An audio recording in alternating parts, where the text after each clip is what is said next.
तो लर्नर्स एक बार फिर से स्वागत है आप लोगों का बिगिंस लर्न यूट्यूब चैनल पर। तो लर्नर्स आप लोगों के बिहार बोर्ड मैट्रिक का जो एग्जाम है वह 14 फरवरी से स्टार्ट होने वाला है। तो आपके परीक्षा के लिए जो टाइम है ना वो बहुत ही कम बचा है। तो इसीलिए आज हम लोग ना सोशल साइंस के 5 नंबर वाला और 2 नंबर वाला जो लघु उत्तरीय और दीर्घ उत्तरीय प्रश्न होता है ना, तो सामाजिक विज्ञान के महत्वपूर्ण प्रश्न को आज हम लोग डील करने वाले हैं। और ये कौन सा होगा, तो ये सब्जेक्टिव क्वेश्चन होगा, क्योंकि सब्जेक्टिव क्वेश्चन के लिए आप लोगों के लिए लगातार मैसेज आ रहा है कि सर हमें सब्जेक्टिव क्वेश्चन करवाइए। तो आज हम लोग सब्जेक्टिव क्वेश्चन को डील करने वाले हैं। अगर आप लोग इस सभी प्रश्न को याद कर लेते हैं तो यहां से कम 20 नंबर, क्योंकि 5 नंबर और 3 नंबर साथ ही साथ 2 नंबर का पूछा जाता है ना, तो सामाजिक विज्ञान के मिक्स मैंने क्वेश्चन यहां पर लाया है। और जो मैं आप लोगों को आज 10 क्वेश्चन, आज मैं यहां पर 10 क्वेश्चन करवाने वाला हूं। अगर 10 को अगर आप लोग अच्छी तरह से तैयार कर लेते तो आपके एग्जाम में कम से कम 3-4 क्वेश्चन तो यहां से फंसेंगे ही फंसेंगे। तो आप लोग वीडियो को शुरू से लेकर अंत तक देखिएगा ताकि एक भी सोशल साइंस का जो सब्जेक्टिव का क्वेश्चन है वो नहीं छूटे। तो क्वेश्चन की ओर बढ़ते हैं। तो पहला जो क्वेश्चन है ना, वो पहला क्वेश्चन इस प्रकार से है सोशल साइंस का कि लोकतंत्र किस तरह उत्तरदायी एवं वैध सरकार का गठन करती है। जो लोकतंत्र है वह किस तरह से उत्तरदायी और वैध सरकार का गठन करती है। यह क्वेश्चन आप लोगों के एग्जाम में आएगा। तो आप लोगों को उत्तर कैसे देना है कि निम्न बातों से ज्ञात होता है कि लोकतंत्र उत्तरदायी और वैध सरकार का गठन करती है। इतना पहले आप लोगों को लिख देना है। उसके बाद क्या करना है कि सबसे पहले 1 नंबर में देकर उत्तरदायी सरकार लिखना है। ठीक है, उत्तरदायी सरकार में आप लोग क्या लिखिएगा कि लोकतंत्र में सांसद या विधायक जनता द्वारा चुना जाता है। इसी बात का सोचना पड़ता है कि हमें 5 वर्ष पूर्व उन्हें मतदाता के पास जाना है। इसी कारण से वो अपने उत्तरदायित्व महसूस करते हैं। इसी कारण से जो सरकार गठित होती है उसे उत्तरदायी सरकार कहते हैं। उसे अपना काम का जवाब विरोधी दल के सांसदों को देना पड़ता है। यदि वह सदन में कोई अन्य प्रश्न पूछे तो उत्तरदायी सरकार ही अधिक जवाब देती है। तो एक सांसद या शपथ चुनाव लेकर लड़ते हैं, हमें जनता की। तो ऐसे आप लोगों को ना पूरा लिख देना। ठीक है, और उसके बाद जो यहाँ पर है इतना आप लोगों को पूरा लिख देना। तो आप लोग सबसे पहले क्या करिए कि स्क्रीनशॉट ले लीजिए। ठीक है, तो सबसे पहले आप लोग क्वेश्चन का स्क्रीनशॉट ले लीजिए और ये वाला पोर्शन का आप लोग स्क्रीनशॉट ले लीजिए। आई होप आप लोगों ने इतना का स्क्रीनशॉट ले लिया होगा। तो आप क्या करिए कि आप लोग पूरे का स्क्रीनशॉट ले लीजिए इतने का।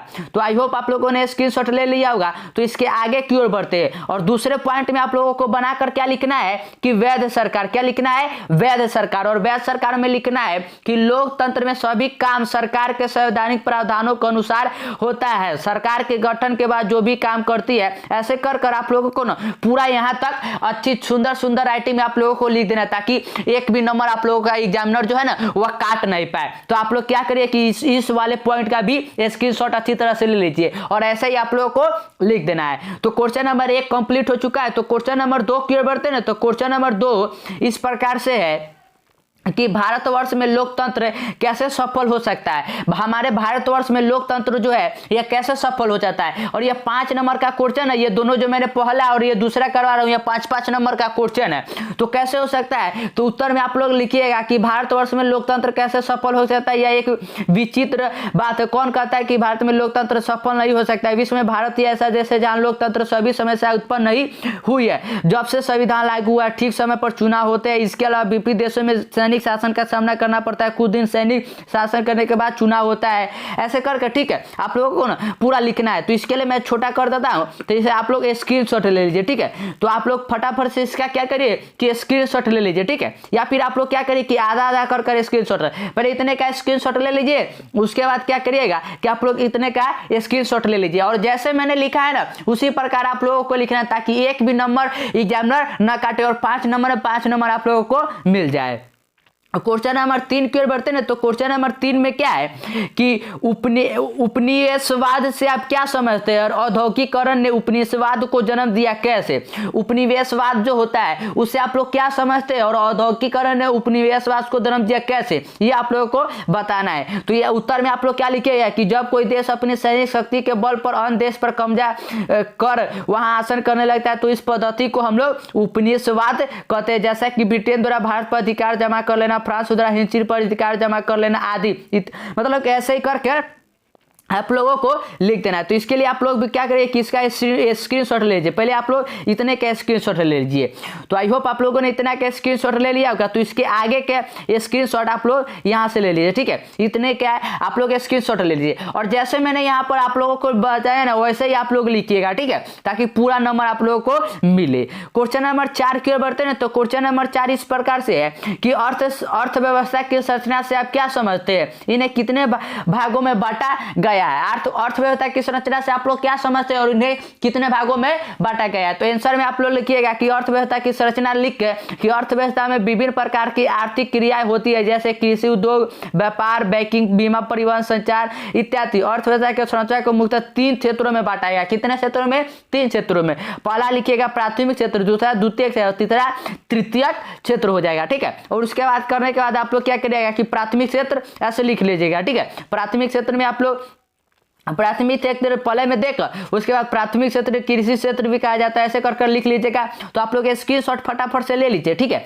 उसके बाद द्वितीय क्षेत्र भी ले लीजिएगा और उसके बाद तृतीय क्षेत्र, ठीक है, वैसे करके लिख लीजिएगा। उसके बाद क्वेश्चन नंबर 5 की ओर बढ़ते हैं। तो क्वेश्चन नंबर 5 है कि गेहूं उत्पादन के लिए आवश्यक भौगोलिक दशाओं का उल्लेख करें, ठीक है। गेहूं उत्पादन के लिए भौगोलिक दशाओं का उल्लेख करना है। तो इसके लिए आंसर क्या लिखना है कि गेहूं उत्पादन के लिए निम्नलिखित भौगोलिक दशा इस प्रकार है, और ऐसे लिख देना है। और उसके बाद जो मैंने पॉइंट बनाकर यहाँ पर 4 पॉइंट आप लोगों को दिया है उसको आप लोगों को अच्छी तरह से लिख देना है। तो आई होप आप लोग ऐसे लिख लीजिएगा और अच्छी तरह से स्क्रीनशॉट ले लीजिए ताकि कोई एक भी मतलब कि कटे नहीं, ठीक है।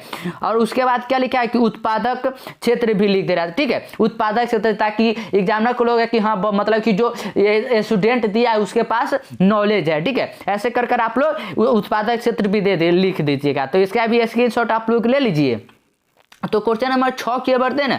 तो क्वेश्चन नंबर 6 इस प्रकार से कि परिवारवाद एवं जातिवाद का बिहार की राजनीति पर क्या प्रभाव पड़ा, उल्लेख करें। परिवारवाद और जातिवाद का जो है ना वो हमारे बिहार की राजनीति पर क्या प्रभाव पड़ा है उसका आप लोगों को उल्लेख करना है, ठीक है। तो उल्लेख करने के लिए आप लोग के लिए मैंने यहाँ पर पहले से लिख दिया है। तो उत्तर में आप लोग क्या लिखेगा कि बिहार की लोकतंत्र में जातिवाद, क्षेत्रवाद, परिवारवाद जैसी बुराइयां है। परिवारवाद के चलते राजनीतिक दलों में आंतरिक लोकतंत्र का अभाव, ऐसे ही मतलब कर पूरा लिख लीजिएगा और यहां से यहां तक अच्छी तरह से अच्छे से सुंदर सुंदर राइटिंग में लिख लीजिएगा। तो आई होप आप लोग इसका स्क्रीनशॉट अच्छी तरह से ले लीजिए होगा और इसे अच्छी तरह से लिख लीजिएगा।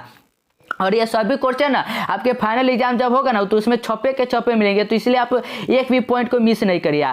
क्वेश्चन नंबर 7 जो है ना वो क्वेश्चन नंबर 7 इस प्रकार से कि दल बदल कानून क्या है, दल बदल कानून क्या है इसके बारे में आप लोगों को बताना है। तो उत्तर में क्या लिखेगा कि अपनी दलों को छोड़कर दूसरे दलों की सदस्यता ग्रहण करना दल बदल कहलाता है। इन नियम सांसदों विधायक पर लागू होता है क्योंकि यह ज्यादातर दलों की अदल बदल करती है। इन्हीं सबको रोकने के लिए दल बदल कानून बनाया गया है, ठीक है। तो आप लोग इसका स्क्रीनशॉट ले लीजिए और ऐसे जो जैसे मैंने लिखा वैसे ही आप लोगों को छाप के आना है। क्वेश्चन नंबर 8 की ओर बढ़ते हैं। तो क्वेश्चन नंबर 8 क्या है कि लोकतंत्र से आप क्या समझते हैं। ये तो बहुत ही ज्यादा VVI क्वेश्चन है कि लोकतंत्र से आप क्या समझते हैं। तो लोकतंत्र से आप क्या समझते हैं तो लिखिएगा कि लोकतंत्र वह शासन प्रणाली जिसमें जनता अपने प्रतिनिधित्व का चुनाव करती है और चुने हुए प्रतिनिधि एक सरकार का निर्माण करती है। लोकतंत्र जनता के द्वारा जनता के लिए शासन है, यह कथन अब्राहम लिंकन द्वारा दिया गया है, ठीक है। यह लाइन लिखिएगा ना तो एग्जामिनर को बहुत ही ज्यादा इफेक्ट करेगा, तो यह लाइन जरूर लिखिएगा। तो आप लोग इसका भी स्क्रीनशॉट अच्छी तरह से ले लीजिए और ऐसे जाकर आप लोग एग्जाम में लिख दीजिएगा। क्वेश्चन नंबर 9 की ओर बढ़ते हैं और आज के लास्ट क्वेश्चन के और ये जो भी मैंने क्वेश्चन यहाँ पर सामाजिक विज्ञान का करवाया है ना ये सभी क्वेश्चन आपको मतलब कि कह सकते हैं कि मैंने 9 क्वेश्चन करवाया तो 3-4 क्वेश्चन तो फिक्स है कि फंसेगा ही फंसेगा। तो आप लोग सभी को याद कर लीजिएगा। क्या है कि क्या शिक्षा का अभाव लोकतंत्र के लिए चुनौती है यहाँ। तो उत्तर में लिखिएगा कि हाँ शिक्षा का अभाव लोकतंत्र के लिए चुनौती है क्योंकि शिक्षा के कारण ही मतदाता न तो अपने अधिकार को समझ पाता न ही अपने कर्तव्य को समझ पाता है। शिक्षा के कारण वोट देने से भी असमर्थ हो जाते हैं, कैसे कि किसको वोट देना अच्छा रहेगा। तो इसका भी आप लोग क्या करें कि फटाफट से स्क्रीनशॉट ले लीजिए और इसका ना मैं आप लोगों को PDF जो टेलीग्राम होता है तो बिगिनर्स लर्न टेलीग्राम चैनल पर अपलोड कर दूंगा। तो वहां से भी आप लोग जाकर ना इसको क्या कर लिए डाउनलोड कर अच्छी तरह से याद कर लीजिएगा। तो अगर चैनल पे नहीं है तो चैनल को सब्सक्राइब भी कर लीजिएगा ताकि एक भी वीडियो आप लोगों के लिए मिस ना हो।